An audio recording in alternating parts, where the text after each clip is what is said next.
Good morning, students. So today we will start with tense with simple past tense. In the previous video we have discussed about present tense, the four subparts of present tense: simple present, present continuous, present perfect and present perfect continuous. Now today we will start with simple past tense. तो जो simple past tense होता है उसकी सबसे पहले हम पहचान देखते हैं कि उसको हम how can we identify the simple past tense. तो सिंपल पास्ट टेंस में हेल्पिंग वर्ब के रूप में हम डिड का प्रयोग करते हैं, और सिंपल जो पास्ट टेंस होता है उसमें हेल्पिंग वर्ब का use we use only with interrogative and negative sentences. यानी सिंपल पास्ट टेंस में जो हेल्पिंग वर्ब डिड का यूज किया जाता है उसका यूज केवल नेगेटिव और इंटरोगेटिव सेंटेंस में किया जाता है। सिंपल सेंटेंस में इसका यूज हम नहीं करते हैं। Now we comes with helping verb के बाद मैन वर्ब। मैन वर्ब जो इसमें यूज होती है वो वर्ब की सेकंड फॉर्म यूज होती है, और जब सेंटेंस में डिड यूज किया जाता है, यानी नेगेटिव और इंटरोगेटिव सेंटेंस में जब डिड यूज किया जाएगा तो डिड के साथ हमेशा वर्ब की फर्स्ट फॉर्म का प्रयोग किया जाता है। और डिड का प्रयोग सिंगुलर हो या प्लूरल दोनों के साथ किया जा सकता है। तो सबसे पहले हम बात करते हैं when we can use simple past tense, कि कौन सी ऐसी कंडीशंस हैं जिनमें हम सिंपल पास्ट टेंस का यूज कर सकते हैं। तो सबसे पहले हम बात करते हैं first condition, to introduce an action completed in the past. एक ऐसी घटना या एक ऐसा एक्शन जो पास्ट में पूरी तरह से कंप्लीट हो चुका है, और उसके साथ मोस्टली हम एडवर्ब्स या जो एडवर्ब फ्रेजेस का यूज करते हैं वो पास्ट टाइम से रिलेटेड होने चाहिए, जैसे यस्टरडे या लास्ट वीक, लास्ट ईयर या 20 इयर्स अगो। इस तरह के जो वर्ड्स होंगे वो पास्ट टाइम को इंडिकेट करते हैं। तो उस तरह के एडवर्ब या एडवर्ब फ्रेजेस अगर यूज किए गए हैं तो उस कंडीशन में हम सिंपल पास्ट टेंस का यूज करते हैं। सो यहाँ पर एक एग्जांपल दिया गया, the teacher left school last week, यानी अध्यापक ने पिछले सप्ताह स्कूल छोड़ दिया था। तो ये जो कंडीशन है यहाँ पर बताई गई है कि एक action completed in the past, जो भूतकाल में ही पूरा हो चुका है। तो यहाँ पर उस कंडीशन में हमने किसका यूज किया, वर्ब की सेकंड फॉर्म लगाई लेफ्ट, लीव की सेकंड फॉर्म क्या होती है लेफ्ट, और यहाँ पर पास्ट टाइम को इंडिकेट करने वाले एडवर्ब फ्रेजेस का यूज किया गया लास्ट वीक। सेकंड यहाँ एक एग्जांपल और दिया गया, she went to Delhi yesterday. अब यस्टरडे जब हमें दिया गया, यस्टरडे में बीता हुआ कल, यानी पास्ट को जो इंडिकेट कर रहा है वो कौन सा टेंस होगा, सिंपल पास्ट टेंस। और यहाँ पर वह एक्शन कंप्लीट हो चुका है, यानी वह कल दिल्ली गया था। सेकंड जो कंडीशन है वो यहाँ दी गई है, sometimes without an adverb of time. कभी कभी एक ऐसी कंडीशन जहाँ पर एडवर्ब ऑफ टाइम का यूज नहीं किया गया है, लेकिन एक ऐसी घटना बताई गई है जो भूतकाल में पूरी हो चुकी है, जहाँ पर उसका पास्ट का कोई टाइम मेंशन नहीं है। उस कंडीशन में भी हम सिंपल पास्ट टेंस का यूज कर सकते हैं। जैसे एग्जांपल दिया गया, she learned English in Delhi, यानी उसने अंग्रेजी जो सीखी थी वो कहाँ सीखी, दिल्ली में सीखी।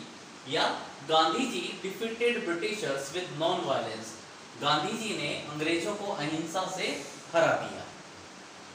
थर्ड कंडीशन है, फॉर इंडिकेटिंग पास्ट हैबिट, भूतकाल की आदतों को बताने के लिए हम हमेशा पास्ट इंडेफिनिट टेंस का यूज करते हैं। पास्ट हैबिट्स यानी जो भूतकाल में होती थी, जैसे जब मैं फॉर एग्जांपल अगर इफ आई से when I was young I can climb on the tree, जब मैं युवा था I could climb on the tree, तो मैं पेड़ पर चढ़ सकता था। तो इस तरह की जो पास्ट हैबिट्स होती हैं उनको इंडिकेट करने के लिए हम सिंपल पास्ट टेंस का यूज करते हैं। For example, she visited Vrindavan every month, वह हर महीने वृंदावन घूमने जाता था।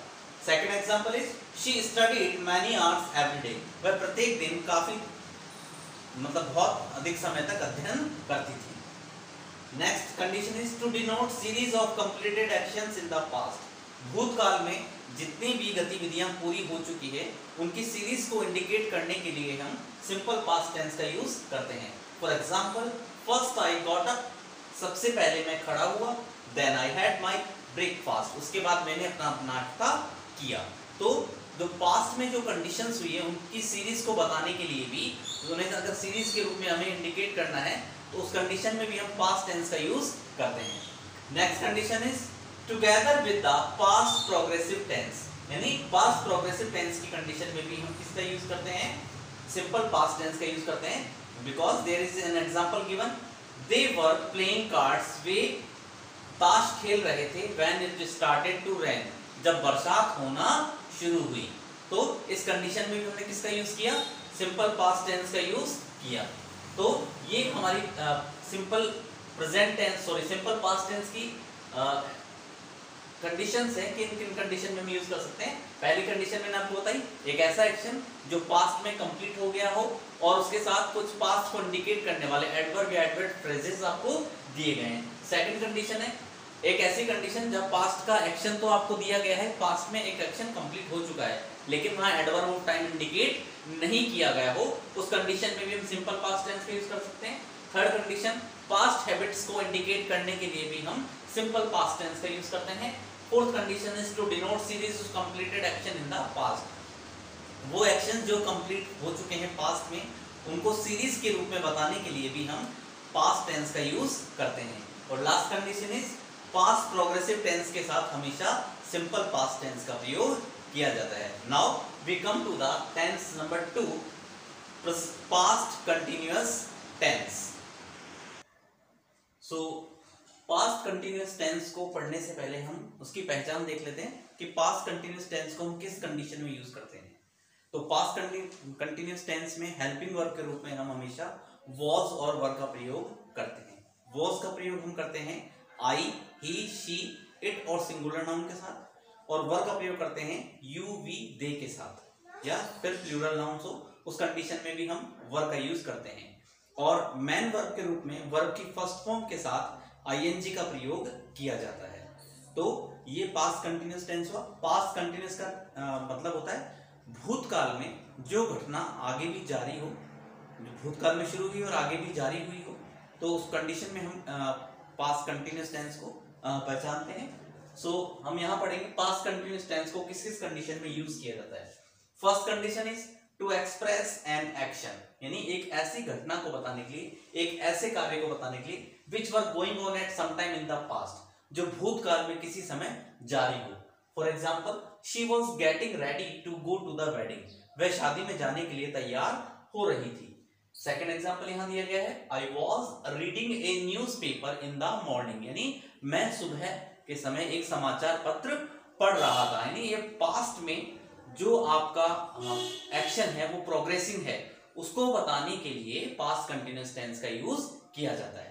सेकंड जो कंडीशन है यहाँ पर यहाँ दी गई है, used with simple past tense. इस टेंस को यानी पास्ट कंटिन्यूअस टेंस को हम सिंपल पास्ट टेंस के साथ भी यूज कर सकते हैं, और यूज करने के लिए जॉइनिंग वर्ड्स व्हेन और व्हाइल का प्रयोग किया जाता है। For example given, he was watching cartoons, यानी वह कार्टून देख रहा था when his father came from the office, जब उसके पिताजी ऑफिस से आए। एक और एग्जाम्पल यहाँ दिया गया, द लाइट वेंट आउट, बिजली चली गई, while she was writing an answer, जब वह एक उत्तर लिख रही थी। तो इस कंडीशन में भी हमेशा किसका यूज किया जाता है, आपका पास्ट कंटिन्यूअस टेंस का प्रयोग किया जाता है। Third condition is to indicate persistent habits in the past, भूतकाल की परसिस्टेंट हैबिट्स को बताने के लिए हमेशा हम किसका यूज करते हैं, पास्ट कंटिन्यूअस टेंस का। Past continuous tense is used with always और कंटिन्यू, और पास्ट कंटिन्यूअस के साथ हमेशा ऑलवेज और कंटिन्यूअली शब्दों का प्रयोग किया जाता है। यह एग्जांपल दिया गया है, the boss was always complaining about his misbehaviour, boss हमेशा उसकी शिकायत करता रहता था उसके दुर्व्यवहार के लिए। सेकंड कंडीशन एग्जांपल दिया गया है, Rita was always late for her coaching classes, Rita अपनी कोचिंग क्लासेस के लिए हमेशा लेट हो जाया करती थी। नेक्स्ट कंडीशन आपको, to indicate two actions happening at same time in the past, भूतकाल में जब एक ही दो घटनाक्रम एक साथ हो रहे हों एक ही टाइम पर पास्ट में, उसको बताने के लिए भी हमेशा हम पास्ट कंटिन्यूअस टेंस का प्रयोग करते हैं, लेकिन ये एक्शन एक दूसरे को इन्फ्लुएंस नहीं करते हैं। जैसे कि अने वाज राइटिंग ए लेटर, अने एक पत्र लिख रहा था, जबकि अरमान वाज रीडिंग ए न्यूज़पेपर, अरमान एक समाचार पत्र पढ़ रहा था। अब ये दोनों गतिविधियां एक ही समय जारी हैं भूतकाल में, लेकिन इन दोनों का एक दूसरे पर कोई प्रभाव नहीं पड़ रहा है। तो उस कंडीशन में भी हम किसका प्रयोग करेंगे, हमेशा पास्ट कंटिन्यूअस टेंस का प्रयोग करते हैं। Now come to the next point, together with the simple past. Simple past के साथ हमेशा पास्ट कंटिन्यूअस टेंस का प्रयोग किया जाता है। Here example is given, while we were sitting at the breakfast table. जब हम ब्रेकफास्ट टेबल पर बैठ रहे थे, द टेलीफोन रैंग, उसी समय टेलीफोन की घंटी बजी। तो ये आपका पास्ट कंटिन्यूअस टेंस हुआ। Once we repeat again about the past continuous tense. Past continuous tense की हेल्पिंग वर्ब होती है वॉज और वर। वॉज का प्रयोग किया जाता है आई, ही, शी, इट के साथ, और वर्ब का यू, वी, दे के साथ किया जाता है। मेन वर्ब के रूप में हम वर्ब की फर्स्ट फॉर्म प्लस आईएनजी का प्रयोग करते हैं। उसके बाद आपको कंडीशंस बताई कि नहीं एक ऐसी घटना या क्रियाक्रम जिसमें आपको किसी समय के बारे में बताया गया हो, यानी वो भूतकाल में किसी समय जारी हो। तो सेकंड जो कंडीशन आपका, use with simple past tense with joining words like when और व्हाइल। व्हेन और व्हाइल शब्दों के साथ भी इसका प्रयोग कर सकते हैं जॉइनिंग वर्ड्स के रूप में। परसिस्टेंट हैबिट्स को बताने के लिए, जो पास्ट में परसिस्टेंट हैबिट हो उसको बताने के लिए, या दो एक्शन एक ही समय अगर जारी हो उस कंडीशन में भी हम पास्ट कंटिन्यूअस टेंस का प्रयोग करते हैं। और सिंपल पास्ट के साथ भी हमेशा पास्ट कंटिन्यूअस टेंस का प्रयोग करते हैं। तो ये आपका सिंपल पास्ट और पास्ट कंटिन्यूअस टेंस हो। नेक्स्ट वीडियो में हम पढ़ेंगे पास्ट परफेक्ट और पास्ट परफेक्ट कंटिन्यूअस टेंस। अगर आपको इसमें कोई समस्या है, then you can contact to me on my personal number. Till then, thank you very much.